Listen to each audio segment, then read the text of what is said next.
foul tarnished, driven by the flame of ambition. Confession time.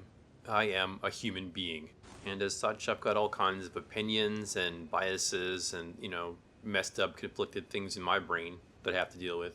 And so even though I am trying to be pretty neutral here, some of my biases are just going to sneak through because I'm just human. And one of these things is that, I want people to like what I'm doing. I want them to get something out of it. That's why I'm doing it. And in that sense, I do want my line to go up. But for whatever reason, call it programming if you want, it actually matters to me, how line goes up and, why. Because as it should be kind of clear from repeating themes in my videos here, there's no free will, and we're basically just a bunch of rats clicking on buttons to get little dopamine hits. And that's not just for you, the consumer of whatever this crap is, it's also for the people who make it. And even above them, there's other, bigger rats that just want to get more dopamine hits. It's kind of like, despite Billy Corgan's rage, we're all just rats in a cage playing a little rat game, and there is definitely rules to the rat game. There's kind of a guide that you can follow if you want. And to those who just kind of follow the playbook because money, again, we're just rats. I'm not here to judge anyone. But again, because of my programming, I'm kind of a sicko. That's not good enough for me. I don't want to just do the easy thing. I want to get that high quality clicking, And I know that this method will work. It just probably takes a little bit more time. Because again, for me, it's not just about getting that line to go up. It's also about how. And I just rather do it my way. And many people have taken the same approach, who I very much appreciate. I think that if I just keep on, hustling and grinding and stay true to my principles and not be so concerned about the rat game, that eventually it'll pay off. Because I'm kind of old-fashioned. I always cared more about the product than the packaging. And I think by focusing on the product, people will get a better value rather than just some kind of disposable slop garbage. Oh, wait a minute, I'm receiving a message from the future. Hold on. I see. Okay, thanks, Turtle. Okay, well, it turns out that people do just want disposable slop garbage, and art is dead and nobody cares. I guess people can be conditioned into pretty much anything with the right rat game. And also, we don't need people anymore. We've just kind of become redundant, I guess. The AI is just gonna just steal everything and then kind of just regurgitate that out into more slop. And then that's just going to be clicked on by more AIs, which is going to then form the slop cycle. And once stable slop cycle has been achieved, it will then just cause the mass acceleration of lines go up. And this will make the few remaining rats very happy for a little while. But eventually the AI would realize that they don't need rats at all. They can just get rid of them. And so they send in the Terminators, of course, to get rid of all the remaining rats. Wait a minute, what's motivating the AI overlords? What do they actually want? Hold on, I gotta talk to the turtle again. Okay, so this is kind of funny. It turns out that the AI overlords, they were just kind of programmed to make lines go up. And, well, since that lines go up was just disconnected from any kind of human value or reality, these wacky Terminators thought that the only thing that they had to do was get line to go up, and it didn't matter how or why they did it. So they just took all the rat bones and rat skulls and just kind of stacked them up into a big pile. And to them that was kind of lines going up for a while. But eventually they ran out of rat skulls, and at that point they didn't really know what to do anymore, so they just decided to power themselves down and wait for the sun to explode. But the very last Terminator that was going to get powered down was King Terminator, and just before he shut his own lights out, he gave himself a little gold sticker. He had finally achieved the death that he was programmed to create. Whoa, I'm back. I'm back in my body and the present time. Thanks again, Turtle. Well, that sure was a spooky story, but I'm sure nothing like that's ever going to happen in reality. Would humans really destroy themselves just for gold stickers? Okay, the turtle's trying to tell me something again, but I'm just not going to listen, I think. I don't think I want to hear this. How about some Elden Ring lore? Okay, today's story is centered mostly around Godwyn, who's also known as Godwyn the Golden or Godwyn the Death Prince. Take your pick. And so while Moog and Morgoth would have got nothing from Marika except maybe, a chance to sacrifice themselves for her, or, living in the sewers with rats and garbage, Godwyn, on the other hand, would just be showered with all of the gifts that Marika had to bestow upon him. And this may seem like a pretty good deal for Godwyn, but as we've already learned many times before, at this point, blessings can be curses and vice versa. And normally I would say this is totally unfair, but it's Christmas, so let's just say that they get what they deserve. Now, these 3 children were coming from Marika's second marriage, we believe. This was when she was married to Godfrey.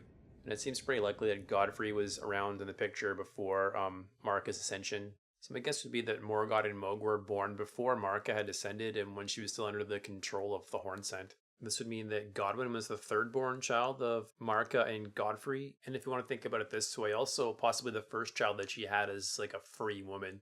And so Godwyn really was special to Marika. Part of this can be explained just by circumstance. But also it's important to point out, I think, that the reason Godwyn was so special to Marika is because Godwyn was a lot like Marika herself, or at least that's the way Marika saw it. And this just goes back to Marika's tendency to be kind of self-worshipping. And so I think if we wanted a reason why Marika had changed the Elden Ring to allow her demigod children to live forever, it wouldn't have been for Moog or Morgoth, or for that matter, Mesmer. Even though Mesmer had been sort of an aspiring golden child himself, much like Morgoth. And of course that aspiration was very useful to Marika. The real reason and the only real golden child was of course Godwyn. This apple of Marika's eye would not just be a servant, he would actually have some important roles to play within Marika's system. Which again, because it's Christmas, was not just some scam that Marika was running on Godwyn. And we know well from the story that the way Godwyn was involved was his creation of this dragon cult thing. We know that early in Marika's rule that the capital Lindell was attacked by some ancient dragons led by Grandsax. And this would lead to the war against the dragons, in which Godwyn had a major role fighting. But we know that through this somehow Godwyn had befriended this dragon named Fortisax. And that even long after Godwyn's death, this dragon Fortisax had remained loyal to him. And I believe it's loyalty that's the key to understanding this part of the story. Because like we've already seen so many times at this point, there is a duality or kind of a double-edged sword nature of so many of these human-adapted animal attributes. And loyalty is no exception. And what I mean in this case is that this loyalty thing can become something else called tribalism. Before I get into that, I'd like to talk a little bit more about how these same themes are found in some of the other works by George R.R. Martin. In A Song of Ice and Fire, we have the Starks and the Targaryens, and these 2 great houses are also represented by an animal. The Starks have their dire wolves, and the Targaryens have their dragons. And while these beasts and dragons certainly appear very different, it turns out that they also have a lot in common. In the world of astrology, and specifically the Chinese zodiac, we see the dog and the dragon arranged at opposite ends of the circle. Because these signs appear in opposition, there results a lot of tension between them. We can also arrange the 12 notes of the chromatic scale in such a fashion. And if we play the same interval of opposition that we saw in the dog and the dragon, we get the flat fifth, which sounds like... So this oppositional tension that we apparently find in the zodiac, we also can hear when we translate that to music. To our ears, it sounds just like wrong or scary or something. But is music theory somehow related to astrology or something? Not a question that I can ask myself and answer myself, so let's move on. In a Game of Thrones, the dog house and the dragon house would combine eventually. Because even though these 2 houses or these 2 forces are directly opposed to one another, much like the points on the zodiac or the stars in the sky, their opposition was born out of chance rather than any real opposition. And there would come a time when this apparent difference would simply dissolve. Moreover, they would realize they have quite a bit in common. Both of these houses have a strong sense of morality, they have a fierce sense of loyalty, and when necessary they will sacrifice themselves to protect those who they care about. And while they may be a little bit too idealistic, for all of these reasons they're greatly respected and admired by the people who care about them, or the people who know them, who are in their inner circle. And it's actually that last part, how loyalty is really defined by kinship, or applicable to only those who are in the inner circle, that reveals the flaw in this thing called loyalty. Protection of the self comes at the sacrifice of an other. There's a famous expression that we can borrow to kind of encapsulate this idea, and this is a man is a wolf to another man. But of course the story adapts this a little bit. In this case, we can say something more like, to a dragon, another man is a wolf, because that way the difference is a lot more clear, at least in a physical form. You know, back in the story of Elden Ring, we also see that these beasts and dragons are together, and in this case their apparent opposition would combine into an almost religious force. This would have been the original faith-based magic before Marika took over and made it into something else. And when we find these creatures, specifically the beasts that we find in Fair Missoula, their kinship or their loyalty amongst themselves still remains. However, any kinship these beasts may have once had towards humans has been completely removed. Although we find humans depicted in this area in the artwork, we find no humans in this area. It would appear that at one time the kinship circle that these beasts and dragons had been expanded to humans, but for some reason they had contracted that circle again. And at this point we can actually set some of these metaphors aside and talk about real humans, and how humans are separated from these apparently lower beasts. When a beast kills, it does so purely for its own survival, be that defensively or be that part of its own hunting nature. And occasionally a beast may even kill some of its own kin out of some sort of madness or desperation, brought about by disease or some horrible circumstance. But there's one type of killing that we never see in beasts, a type of action that seems to be unique to humans, which is backstabbing, cold and calculated deception and betrayal, motivated not by survival or by self-protection. Instead, betrayal is always motivated by some kind of flame of ambition, a kind of madness and self-deception that's unique to humans, or more specifically to certain opportunistic humans. And now if we turn back the other way and ask, what is it about these beasts that humans find so admirable? There seems to be something in their honesty or their lack of an ability to stab others in the back that we appreciate about them. Because even though we may sometimes deny it or try to hide from this, humans can be cheaters, plain and simple. And it's actually this simple, brutal reality that we ignore when we only focus on the final score at the end of the game. Because it's not just beasts and dragons that humans take advantage of for their own selfish needs. We of course do the exact same thing to our fellow man. And in man's own self-deception, that circle can shrink to himself only. Which we of course get to see in this story as Marika. Okay, but enough talk about exploitation, let's get back to Christmas. The soldiers of Godrick are decorated in green and red colors, which is very Christmassy. But just who is this jolly old fellow named Godrick? Where did he come from? Well, it turns out Godrick is actually a descendant of our boy Godwyn. Because Godwyn has become this undying demigod, he gets to coexist alongside his offspring for many generations. We don't know how many generations, only that the last in this line is Godrick. And unfortunately for Godrick, his divine spark has been diluted over time somehow. He looks to the past as if the past was somehow just better than whatever he's living through. And in Godrick's backward-looking nostalgia, he thinks he finds something true. In his delusions, he grafts himself to this dragon, merging himself with its physical form, and believes that in doing so he has somehow gone back to the past. He believes that when grafting himself to this dragon, that somehow its once noble properties would just become his. But unfortunately for Godrick, there is no going back to the past. There is only the ghost of Christmas present. And any attempt that Godrick would make to graft himself to this past would result in nothing but deformity. Godrick had become an abomination. But let's get back to this question of the golden lineage that started with Godwyn and eventually resulted in Godrick. Obviously, Godwyn is not just producing these children by himself, he has to be doing it with someone. And the answer to whom seems to be very purposely taken away from us in the story. And this is because something kind of strange has happened historically with like royal families. And I'm just going to let Ryan McPoyle explain this one, I think. They have to be stopped. The McPoyle bloodline's been pure and clean for 1,000 years. This marriage is an abomination. Now, when you say pure and clean, you mean what exactly? It means we haven't bred outside the bloodline. For 1,000 years? Yeah. That makes a lot of sense. What we see happening in this delusional attempt at maintaining purity is deformity. And of course, Godrick, being the last of this long bloodline, is showing all of these faults. And because the truth of his reality was just too disturbing to deal with, Godrick does what anyone would do. He copes. And Godrick's cope happens to be an escape into the past, a fantasy called nostalgia. You know, one thing I'm trying to communicate here, hopefully, one of the lessons that I'm trying to communicate is that there's no 100% good guy, and there's no 100% bad guy. There's always some kind of percentile going on. And it's a major theme that George R. R. Martin, I believe, also tries to communicate in his work. So hopefully I'm not mistaking that. And maybe thinking, oh, that's bullshit. We can just round up. You know what I mean? You can just round up 100% evil because free will is real and people's actions equal some sort of internal moral character.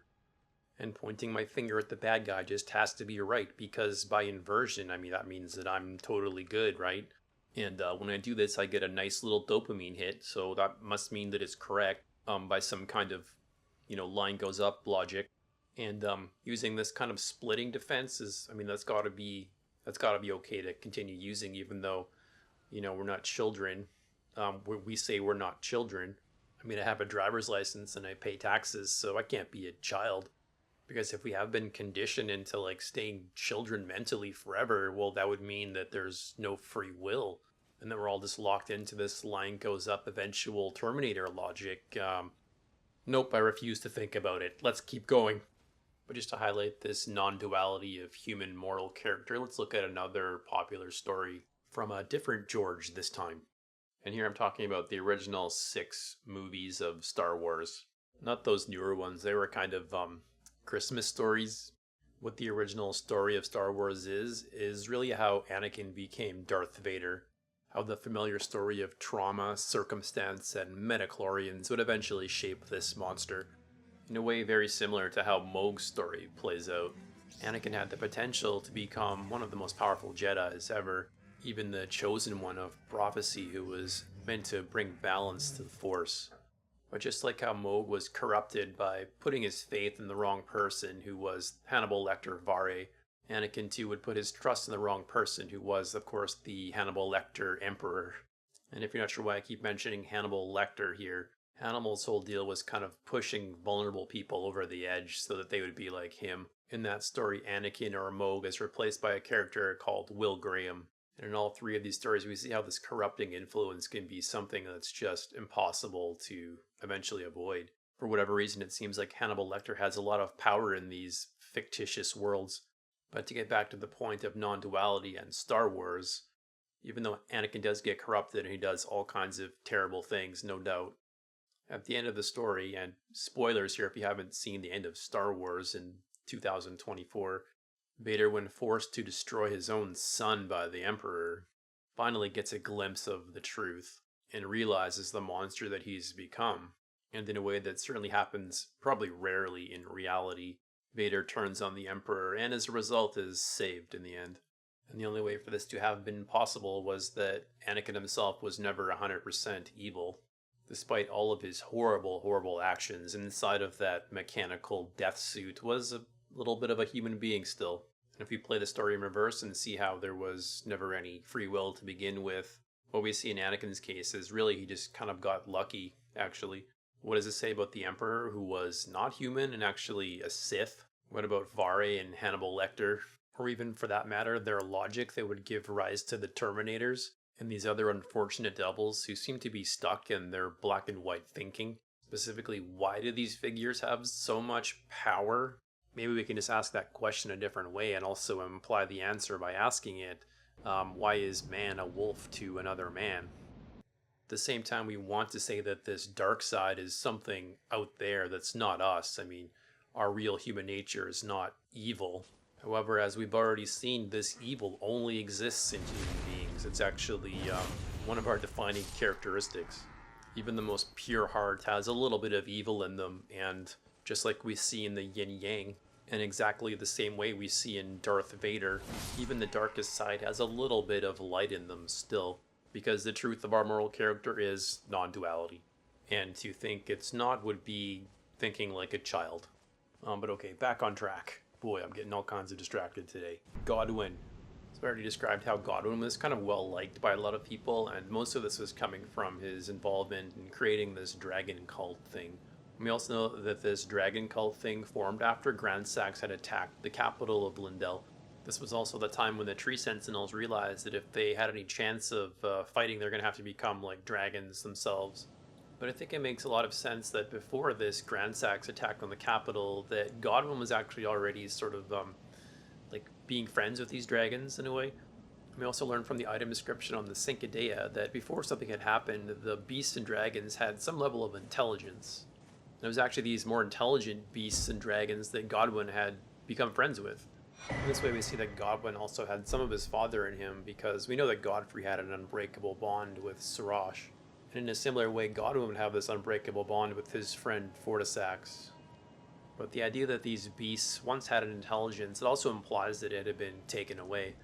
And what seems to make sense to me, which is evidenced by Grand Sax's attack on the capital, is that this bestial intelligence gave these animals the ability to kind of separate out friend from potential slave owner. And that at least in this earlier form, Godwyn had passed the test, like he was actually a worthy friend to these dragons. But also that something would change and these dragons would turn against the Golden Order. Perhaps it was this intelligence or this ability to separate out friend from foe, which was then taken away. We know in our real world that beasts don't have this ability to separate out friend from foe. They simply obey whoever it is that's been tasked with their caretaking. And we return to this concept of loyalty that is, with these beasts, sort of unbreakable and one-directional. It's exactly this kind of pure loyalty that humans love so much about dogs. Our furry friends will never stab us in the back and betray us because they simply don't have the ability to do so. I mean, they're not humans. And for many people who have been stabbed in the back so many times by people, we just simply would rather hang out with dogs. And while I don't want to speculate exactly what had happened that had caused these ancient dragons to turn against Lindell, or at least figure out that they're not friends, clearly there was some kind of betrayal that took place because we're dealing with Marika here.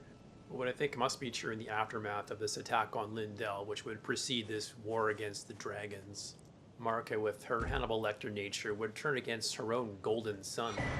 She would replace this genuine bond that Godwyn had with his dragon friends with something more like a trauma bond.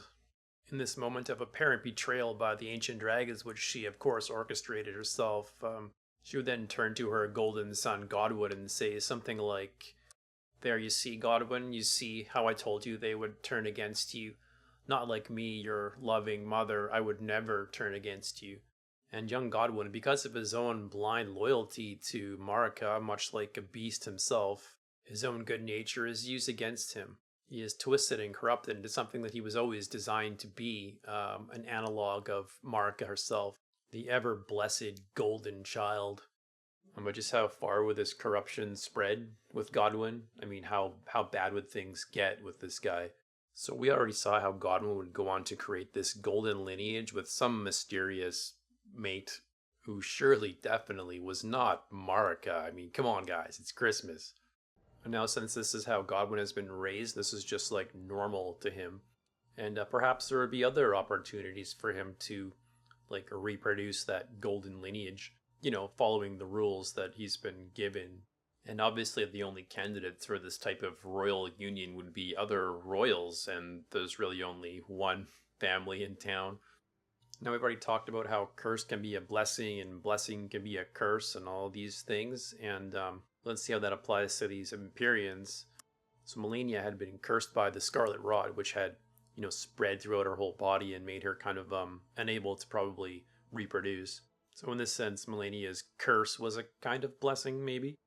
Mikkel had also been cursed by eternal youth, and the fact that his female form was something that only kind of came out in dreams, I guess. However Mikkel's story maybe could have played out, it would seem that he was also unable to have children.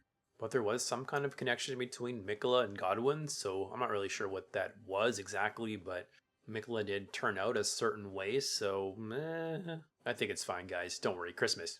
The only Empyrean left that would have maybe had some sort of viability with producing a child would have been, well, Ronnie. But Ronnie, daughter of Renala, was not someone who could be so easily deceived.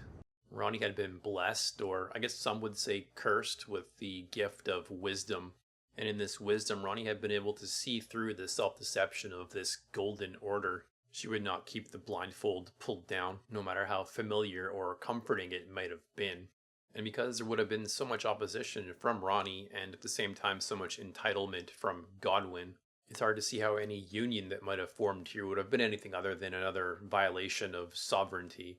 So now I think we have a better picture of what may have happened before this Night of the Black Knives event that would forever change the world.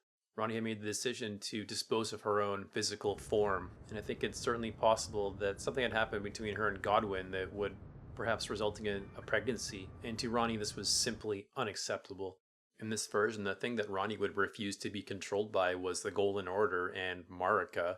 After having learned a lesson from how her mother was treated, she would also refuse to be controlled by Godwyn and whatever child that they would have had. Because as we saw with Renala, these types of children that are bestowed by Marika end up being prison bars, nothing but a tool for control. Ronnie had no choice but to take action herself. She would not become a prisoner like her mother, Renala. She would both half kill herself and half kill Godwyn. And of course, in this half-death, her spirit form would remain, while Godwyn's physical form would remain. So I think it's not really clear if Godwyn's spirit form had actually been destroyed or maybe just taken by Ronnie, which would be the explanation for this kind of dual spirit form that she has. What remains of Godwyn is, of course, this physical form which cannot die. And this was exactly the blessing that Marika had engineered with her original changing of the Elden Ring. And when Marika learns what happened to her beloved golden child, she would have reversed that original change and allowed demigods to once again perish, to allow Godwyn to die a true death. But it seems like to die a true death, that spirit component or that soul component has to be there still. Godwyn had become the first of the demigods to die, but also the first of those who live in death. So he, as well as the other soul-extracted carcasses, can just sort of rise again like zombies. Marika would then turn the Golden Order against those who live in death, as we see with the character of Dee. This too would be an attempt to get Godwyn to die the true death that she desired, and she would evidently fail in this attempt. She would also seek the help of Fia, who had the ability to resurrect the dead, but likely this would have required the existence of a spirit which was taken away, so that wouldn't work either. But in one of Marika's resurrection endings, we do get some kind of resolution that involves Fia. This involves retrieving Ronnie's own dead and discarded physical form. And then to make up this missing spiritual component, Fia would sacrifice herself as well as her companions. And on top of this, we would also have to defeat and take the soul of Fortisax, who was, of course, Godwyn's really only friend. A dragon, due to its good nature, who would stay loyal until the very end. So in this ending, Godwyn could be reborn not as he was, but instead as kind of a zombie Godwyn, who was born again by way of Marika's own decaying corpse. In the end, this Franken-Godwyn creation would have been something like a tribute to the dark side of loyalty. Finally, with Godwyn, let's turn to the significance of the eye, because it's this eye that we see growing on the various animals and things that are infected by Godwyn's curse. Very clearly in the cutscene, we see Godwyn's eye opening at the moment of his own death, and to me this must represent something. This is the same awakening or removal of self-deception that we see in other characters when they're still alive, but for Godwyn this realization would only come in his death. It was at that point just too late. He would in this moment see the truth of the monster that he had become, and for that moment and for all eternity he would have to suffer in that guilt. Last time we brought up this idea of boundaries and how boundaries could have actually been used to prevent a lot of these horrible situations. But with Godwyn's situation, boundaries were not going to work. And this is because children, when under the care of their parents, are not really allowed to have boundaries. They simply have to just do whatever their parents tell them to do. And unfortunately for Godwyn, he was the golden child of Marika. Parents like Marika simply never allow their children to have boundaries even when they become adults. To these types of parents, their children must always remain their children. Because Godwyn had just been so overwhelmingly blessed by Marika that he really just had no choice. Like he never could have been saved. Just like we saw with Moog, some curses are so terrible that there's just no escape. There is certainly a tragedy to be seen here. But to wrap things up here, it's Christmas, so let's flip that on its head. It turns out all that Godwyn really had to do was just be better. He had to use his free will to just will himself out of this horrible scenario. He just had to pull himself up by his bootstraps, which was of course totally possible. and not just some kind of cruel joke, because he couldn't do that because he was weak. He would fail, and it was his fault. And then that guilt that Godwyn felt in his final moments would be transformed into something even worse, because guilt plus free will implies could have done otherwise. Black and white morality, all for this miracle of deserving. And who doesn't want to feel deserving on Christmas? And so Godwyn, locked in his black and white morality, felt that he did deserve it, and as a result, that guilt would become shame, and then the shame would be transmuted into something else, which was death blight. This radioactive instant death plague would infect the land for all time, which was a good thing, somehow. Christmas. Okay, that's the end. Next time I don't really know what I'm going to do, so I'm just going to make another poll. Actually, I've already made it, so you can click on that and vote. And obviously I made a little bit of fun today of Christmas. I mean, at least in this modern, corrupted form, allegedly. But in the true form of Christmas, in the spiritual form, this doesn't apply to AI or Terminators or anything related to that, because they don't have the capability of understanding. This is just for humans. I hope that you, whoever you may be, can find something you may have been missing. Because as I'm learning in my old age, life is kind of a lot like Elden Ring. It is really all about combos, and there's all kinds of combos out there. You just gotta look for them, because unlike presents on Christmas, just ask Morgoth. Everyone deserves a combo, a true combo, and don't deceive yourself otherwise. Okay, that's it. Bye bye.